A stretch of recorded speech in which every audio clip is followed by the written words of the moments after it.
Olá, tudo bem? Meu nome é Bruno, sou estudante de psicologia do terceiro semestre da Universidade Presbiteriana Mackenzie. Hoje o tema do vídeo é o vazio existencial.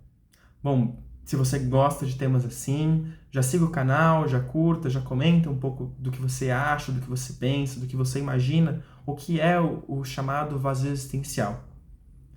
Para começar o vídeo de hoje, é importante recapitular o que a gente falou no primeiro vídeo do canal sobre a logoterapia, a teoria do Viktor Frankl, que entende o homem como movido por uma vontade de sentido, de encontrar sentido, de ter sentido na sua existência, na sua vida. Quando a gente pensa o homem nessa perspectiva, a frustração dessa vontade de sentido leva ao que o Viktor Frankl cunhou o termo de vazio existencial. O vazio existencial, uma das coisas que ele pode levar é a depressão, é o suicídio, é a agressividade, entre outras questões.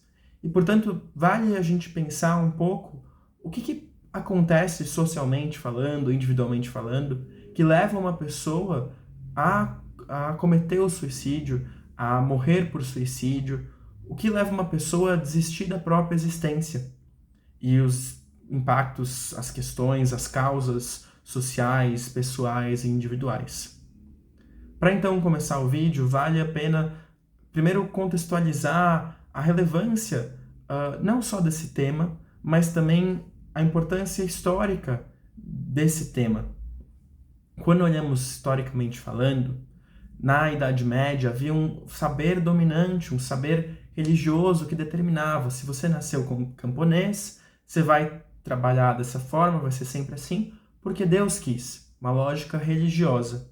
Com o advento da modernidade e então o rompimento com essa lógica, com o renascimento, há um centramento da razão, um centramento do saber racional, do homem no centro de tudo. O que acontece é que esse movimento ele não dá conta de se estabelecer como verdade, como se tentou, no lugar da verdade religiosa. Isso segundo os escritos de Joel Biermann. E ao não conseguir, por exemplo, com críticas do próprio Freud, que vai indicar que o eu não é o senhor da própria casa, indicando as críticas que mostram que existe uma força, as pulsões, as forças psíquicas inconscientes que governam, influenciam, impactam o homem. Por exemplo, quando se olha para os estudos de Darwin, que vai indicar que o ser humano não é uma espécie especial, diferente, mas fruto de uma evolução de espécies inferiores. Quando Copérnico vai olhar e vai afirmar, vai provar que a Terra não é o centro do universo, mostrando que essa ideia de centramento no eu, do homem, da razão, em vez do divino, não é plena, não é verdadeira, não é completa, por mais que tenha diversos fatores positivos que a gente tem até hoje na ciência e na forma de se viver. E que o grande fruto desse movimento da modernidade seria, na verdade, o desamparo, pois não tem nem mais as crenças, as tradições religiosas para dar um sentido para a existência, nem a própria ciência consegue fazer isso. E então o ser humano se vê desamparado. A partir desse contexto, desse princípio, dá para se pensar em algumas formas de filosofia que são formas de enxergar o mundo muito próprias desse momento, que é, por exemplo, o niilismo. O niilismo nada mais é do que você entender que tudo é relativo, tudo é construído pelo homem, nada é existente por si só. Então, se tudo é relativo, acaba que nada acaba tendo sentido. Quando a gente olha dessa perspectiva, percebe-se que aí pode morar uma grande fonte de vazio existencial, de não conseguir encontrar um sentido na existência, já que tudo é relativo, nada tem sentido, não tem por que se viver. Numa breve simplificação, é um ponto onde eu quero puxar para a gente poder explorar um pouco mais no vídeo. Vale a pena, então, partindo desses pressupostos filosóficos, históricos e da apresentação da teoria da logoterapia, que o Viktor Frankl, o criador dessa teoria, ele vai definir vazio existencial com algumas características. Num primeiro momento, o principal, o vazio existencial é um sentimento de vazio interior que leva há uma indiferença, uma apatia, um tédio em relação ao mundo, no sentido de não agir no mundo, de não transformar o mundo para melhor, de indiferença, de tédio, no sentido de apatia. Leva também a um conformismo, de aceitar de fazer o que os outros fazem, e a um totalitarismo, de aceitar o que os outros mandam. Muito nessa perspectiva a gente pode pensar e relacionar, claro, pode-se criticar essa perspectiva que eu estou trazendo, mas o quanto de que entender que tudo é relativo na vida pode tirar essa perspectiva de tá bom, então nada importa, já que tudo é relativo, já que tudo é construído e não existe nada que pode balizar a conduta, o caráter, as ações, a sociedade, então não tem por que se viver de uma forma ou de outra. Não tem por que agir, mudar o mundo, e o tédio, essa indiferença, acaba reinando. Mas, por si só, o vazio existencial não necessariamente é uma coisa ruim, não é uma coisa patológica por si só. Porque se você for pensar num movimento até de busca pela própria identidade, quando a gente é criança, a gente aprende vários preceitos, sejam religiosos, sociais, mais pessoais, né? Individuais, fazendo essa distinção, dos nossos pais, dos amigos, da comunidade. E em certo momento, quando a gente vai formando, questionando a nossa identidade, formando a nossa identidade, parte de um princípio a gente poder se deparar com esse vazio existencial, das perguntas: qual é o sentido da vida? O que eu acredito espiritualmente ou não? Qual sentido eu vejo na minha vida? Qual é o propósito de eu estar aqui? De onde eu vim? Por que eu estou aqui? Para onde eu vou? Por exemplo, perguntas mais da filosofia. São partes normais a pessoa se deparar com esse vazio existencial. Que é um processo, cabe no processo do que Heidegger vai chamar de Dasein. Dasein, perdão a pronúncia se ela estiver errada para quem estuda ele, mas Dasein é um processo no qual uma parte dele é o ser humano se deparar com essa angústia, com esse vazio existencial, com esse não conformismo, mas com essa angústia mesmo, e aí sim, ou escolher viver no tédio e se manter nesse tédio de não ter sentido, de fazendo esse paralelo com o niilismo, desse relativismo, ou de encontrar um sentido mais pessoal, um sentido que dê uma nova persona, uma nova personalidade, um novo ser nesse sentido para o indivíduo, para a pessoa. Então, para o Heidegger, é um processo natural essa angústia, e até fazendo uma relação com o Frankl, esse trâmite com o vazio existencial, essa relação com o vazio existencial.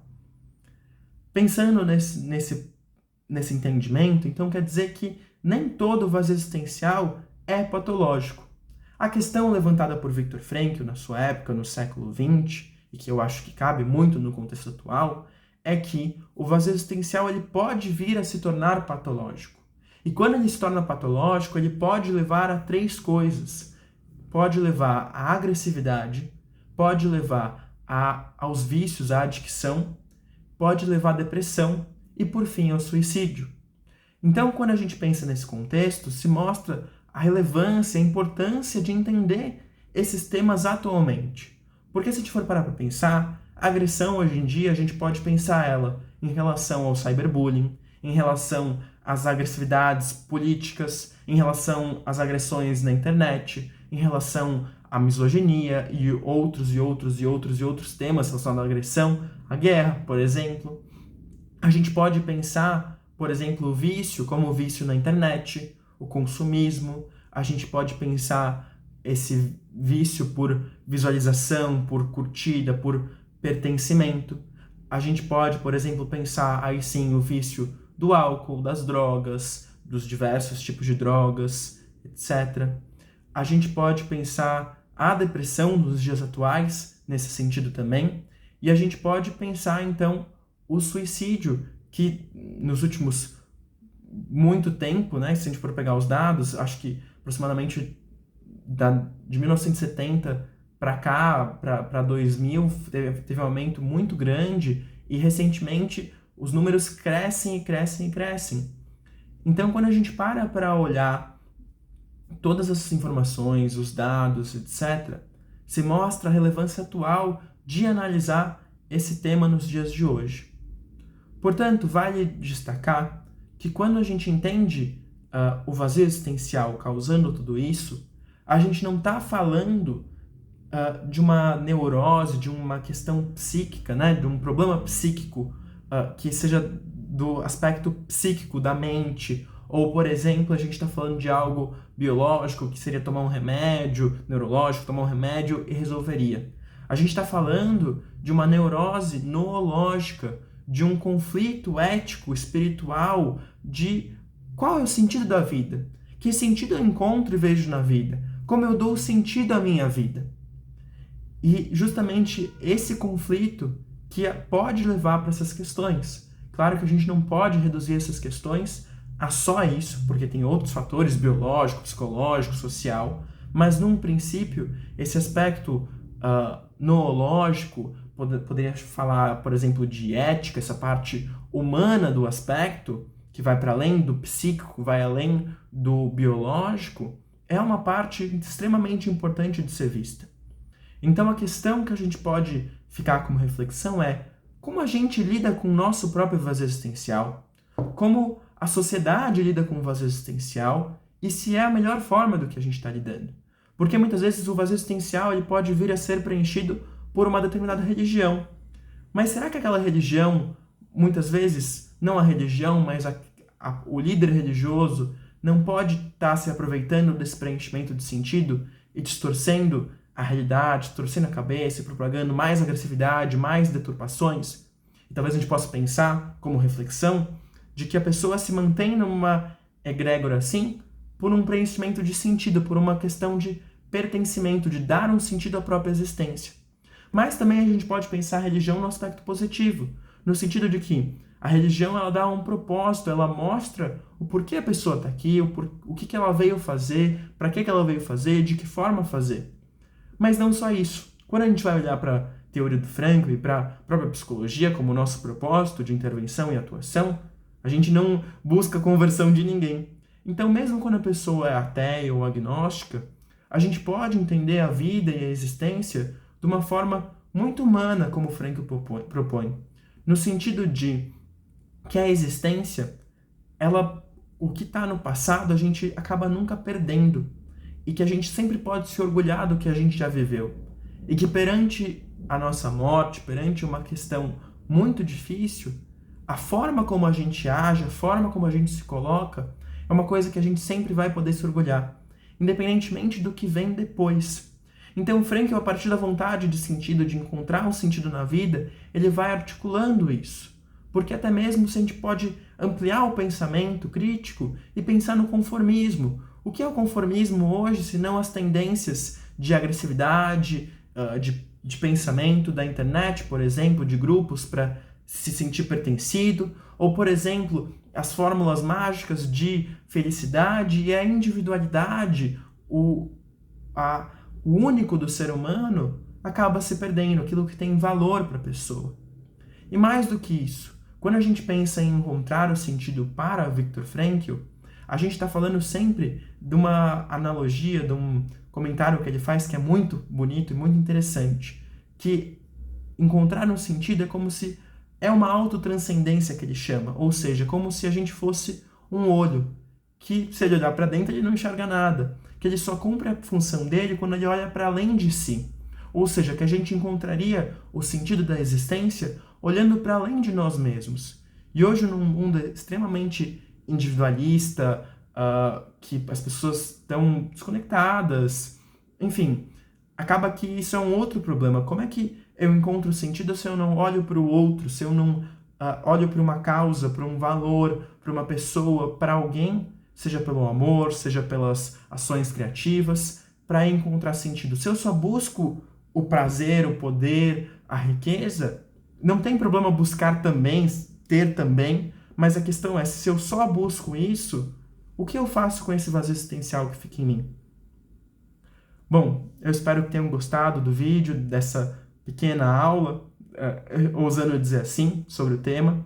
Se gostaram, se interessaram, se inscrevam no canal para ter mais acesso a esses conteúdos, comentem o que acharam, comentários, dúvidas, e curtem e compartilhem o vídeo. Muito obrigado, até mais.